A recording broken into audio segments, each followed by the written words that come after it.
Hello, hello, and welcome to Aldsidu. Aldsidu meaning old ways or old customs. In this channel, we discuss pre-Christian Germanic or Scandinavian heathenry. The Scandinavian peoples are Germanic peoples, the peoples of central, even southern Germany, the Netherlands, parts of Poland, all of Scandinavia, parts of Belgium. They were historically where the Germanic languages were spoken and where the Aesir were venerated. Odin, Thor, Frigg. That's where they were celebrated. So this is my second video on Midsummer, though this one I'm releasing to the public first. The other one will be released on June 27th, 2022. Today is the Julian calendar's summer solstice, the second most holy day in Roman Catholic religion, the birthday of John the Baptist. Christ was, of course, born on 12/25, the Julian calendar's winter solstice, and John the Baptist was born on 6/24, the Julian calendar's summer solstice. So these are the starts of Roman winter and summer. These certainly are not the midpoints of those two seasons to the pre-Christian Germanic and Scandinavian pagans. So let's dig into it. Let's just start out with the basics. A month was a moon, a lunar cycle, and even the word month is related to the word moon. And the Germanic and Scandinavian peoples had 6 moon winters and 6 or 7 moon summers, because sometimes they'd have a leap year. About 7 out of every 19 years there would be a lunar leap year when a 7th moon was inserted into the summer. So when did the Germanic year start? According to the sources, Bede stated in 725 AD in his work De Temporum Rationae, he stated, the moon by which they began their winter season was called Winter Philith, a name compounded of the terms for winter and full moon, because from the full moon of that moon, winter was thought to begin. So basically, from the full moon in October, so winter moon in the Old English calendar, or Haustmanuther in the Scandinavian calendar, was about equivalent to the October time period of our modern Roman Catholic calendar that the world celebrates today, or the world uses today. So a full moon in mid to late October was typically when winter began. 3 full moons later, as Dr. Norberg tells us, was Yule. So on a full moon in mid to late January, sometimes early February, and then 3 full moons after that in mid to late April was the full moon to start summer. But as Dr. Andreas Nordberg says, the pre-Christian Yule feast occurs at the first full moon after the first new moon following the winter solstice, while the disting took place at the 3rd full moon according to the same method of calculation. So there are 3 major bloats a year, 3 days long each. We have winter nights, which begins on a full moon in mid to late October. 3 full moons later is the midpoint of winter on a full moon called Yule or midwinter. And then there is the end of winter and the start of summer, which also is on a full moon. This is the basics of the Germanic pre-Christian calendar. Now, 3 is a very important number. For example, in all the baptismal vows, all the heathens were forced to renounce 3 gods. We have 3 gods in the temples, in the Irminsul, and in Uppsala. Now, I can have a video later where I believe that there were 3 statues in the temple by the Irminsul. That's a different topic altogether. And of course 9, there's 9 realms. So, we have 3 major bloats in all our 3 days. And the Roman historian Tacitus, who was a Roman pagan who wrote in his work Germania, the community gathers if nothing unusual or sudden happens at certain times when the moon is new or full, because they consider this the luckiest beginning to discuss matters. Also, they do not calculate the number of days, but the number of nights. In this way, they state purpose and commitment. Night does precede the day. So this is the basics of the pre-Christian heathen calendar, which the Aesir, the gods and goddesses, were familiar with. Now, Midsummer was not a pre-Christian Germanic, Heathen, or Scandinavian blot or holiday. How do we know this? Well, all the passages imply it. We have saga passages, and it's always this three. Odin established the same law in his land that had been enforced in Asgard, or Asaland. On winter day, which is the first day of winter, there's a blot for a good year. In the middle of winter for a good crop, and the third blot should be on the first day of summer, called Summer Day, a victory blot. Ynglinga Saga chapter 8. Also, Heimskringla Ola Saga Helga says, now this is their foreign said, their old ways, or their Aldsidu, to hold a blot in house manuther, which is winter filleth, to welcome in the winter, a second in the middle of winter, and a third to welcome the summer.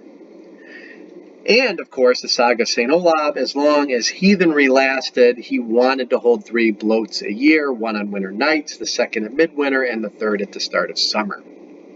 And, of course, Dr. Andreas E. Zautner says in his book, The Lunar Solar Calendar of Germanic Peoples, on page 90, he says, the midsummer festivities had no connection with the Odin cult.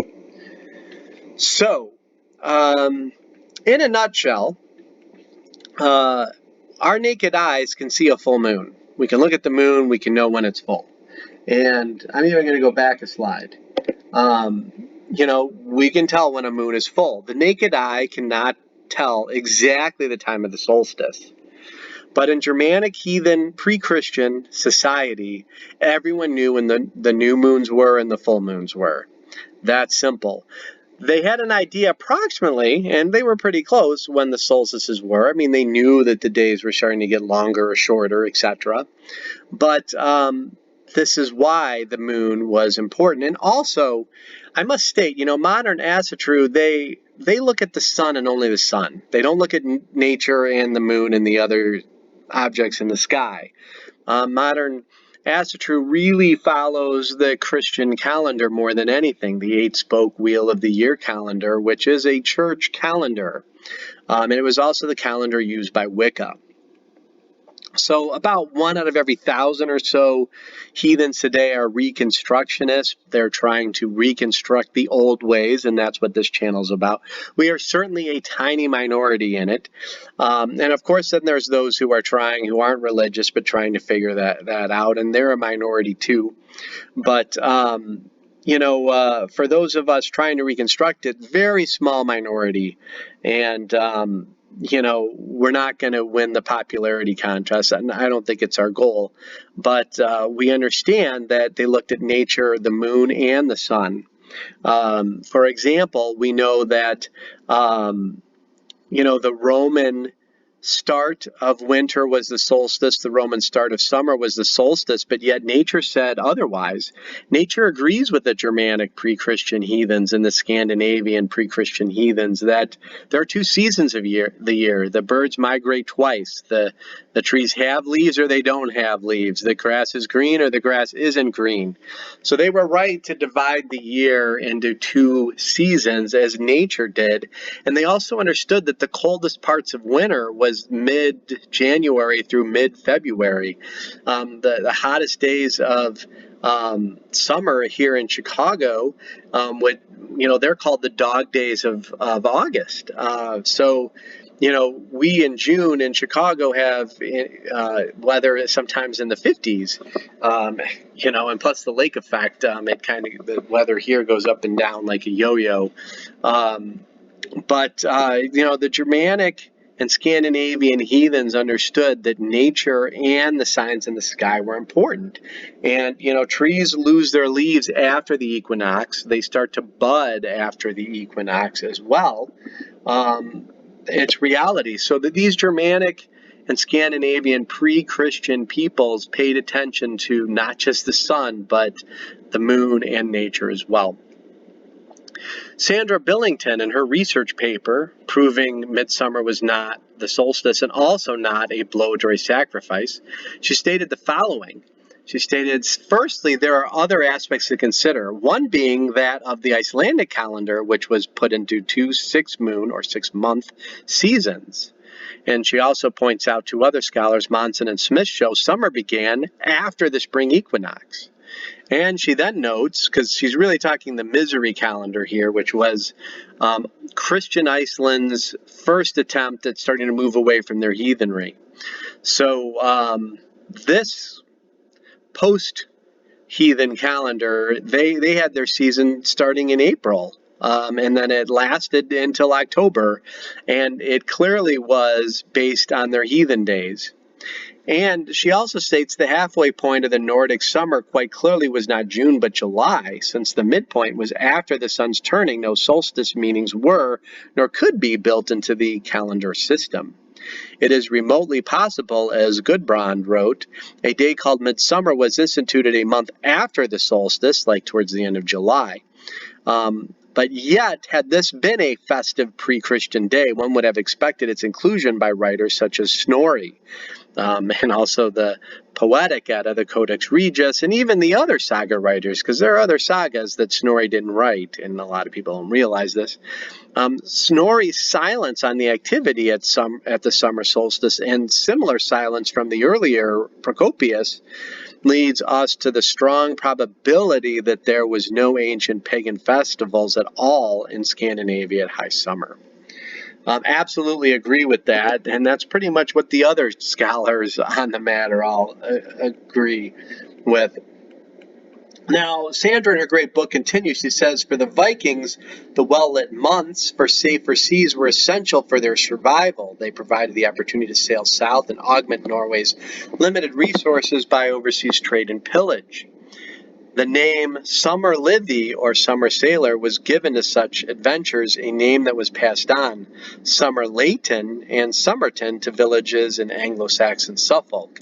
And the April bloat for victory could well have been in anticipation of such overseas raids. Practicality is also central to the Anglo-Saxon calendar, where Bede tells us the months or moons of June and July were both called Litha, meaning pleasant or navigable, because both these months, the breezes are calm and pleasant and the seas are navigated. Bede I'm stopping reading here. The Old English is not my strength, Old Saxon is. And Old English and Old Saxon are two different languages. But Litha in Old Saxon no doubt means traveling, like the word Seolithandian means seafarers or sea travelers, and Lagulithandian means lake travelers. So this Summer Livy, being translated as summer sail, is far better than Bede translating it as calm.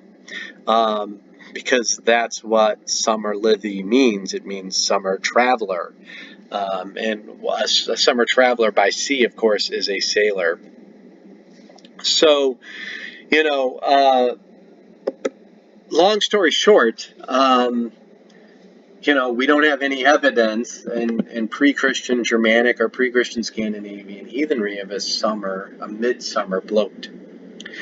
So what is the origin of the church celebrations on June 24th? Most people argue that this comes from heathen solstice veneration. However, December 24th into the 25th and June 24th are commingled in Christianity. December 25th is the birthday of Christ. June 24th is the birthday of John the Baptist. The church wanted Christ and John to be born on solstices on the Julian calendar, not because these were Germanic heathen dates, but because these were Roman Catholic dates. And I'm going to stop reading right here. I must state clearly that when the Roman Church was standardizing in the 400s the dates of Christmas and the St. John Mass, they were not in contact yet with Germanic heathens in northern Germany and Scandinavia, nor did they care what those guys were thinking.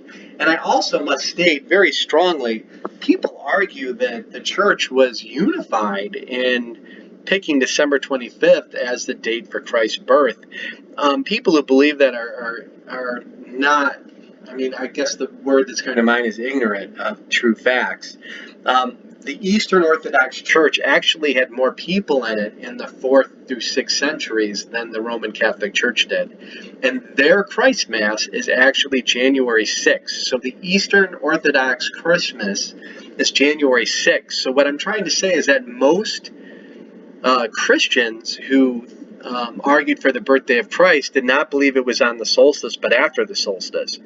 Now, I don't want to argue about when Christ was really born, because I actually don't believe that a person named Jesus Christ was born. I mean, there are plenty of people born with the name Jesus or Yeshua in Hebrew, but I don't believe the person known in history as Jesus Christ was ever actually on the planet. But I don't want to discuss that either. But paganism was not the reason for the church choosing the solstices, nor was paganism the reason for the Eastern Orthodox Church choosing January 6th and July 5th. And again, the Eastern Orthodox Church was more than half of Christianity. Today, the Roman Church is bigger, but back then, it just simply was not.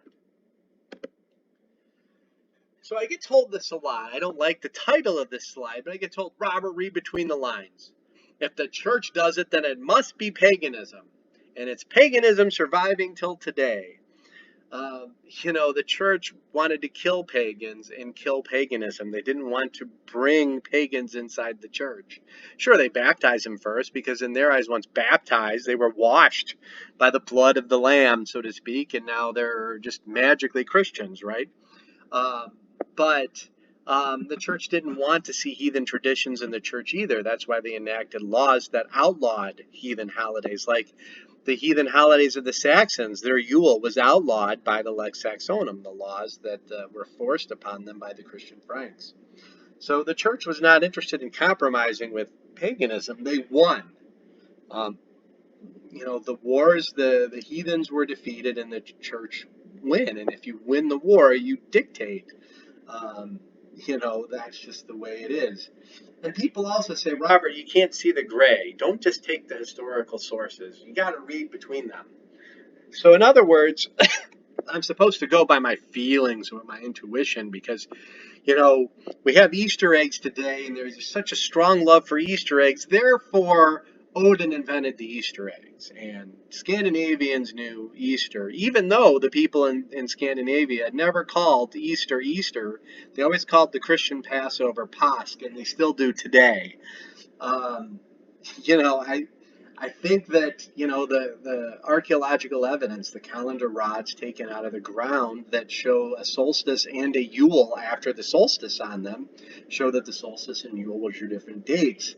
I see the evidence. I'm not going to stay just because the church does it, it must be heathen. Was Santa Claus really invented by Odin 1600 years ago?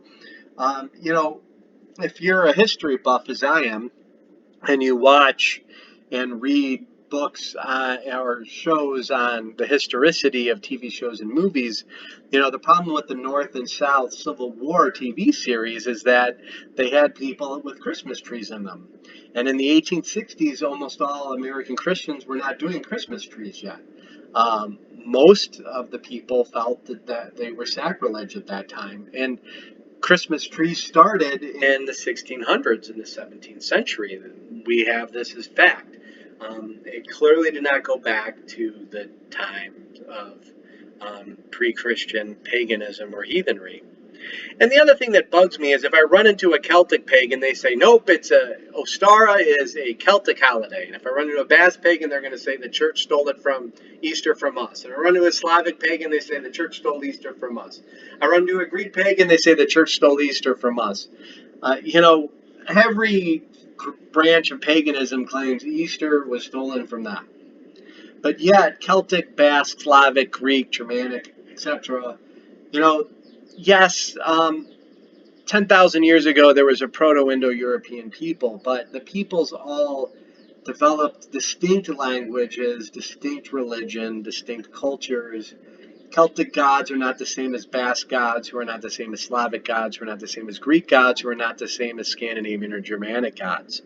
It is very possible that Thor may have a Proto-Indo-European root with Perun, of the Slavic deity, but, he may not. But, while there certainly is some truth to Proto-Indo-European studies, the fact is everyone's claiming that Christmas and Easter were stolen from their paganism by the church, but yet it can't be stolen from all, because all of these with their own distinct languages, their own distinct cultures, their own distinct religions, so to speak.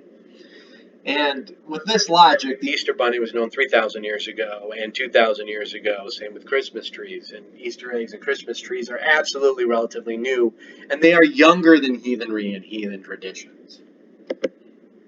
So when the Scandinavians were first converted, they made churches that looked like this. It was kind of a cross between an old heathen hall and a church with crosses on top. And a lot of people find these cool. And actually, I enjoy the architecture of them, to be fully blunt. I'm not against the Scandinavian Christian architecture. But sadly, as cool as a stave church is, there are some pre-Christian elements in this for sure, but a church is a church and a wine hall is a wine hall. I don't think they were doing heathen bloat and symbol within their masses. Once they were Christian, they were doing masses in Latin. But, stave churches are kind of cool. I figured I'd share a picture. So, hey, I'm trying to keep this video short. Visit us at www.aldsidu.com, see our blog, like and subscribe. And also, this video is dedicated to Anthony Saucedo, my son's close friend who lost his life due to gun violence just down the street from here. When you're buried tomorrow, Anthony, I hope that your soul finds peace in the halls of your ancestors. And today, your soul are the thoughts of are in my thoughts and in my prayers. So this video is dedicated to Anthony. Thank you all.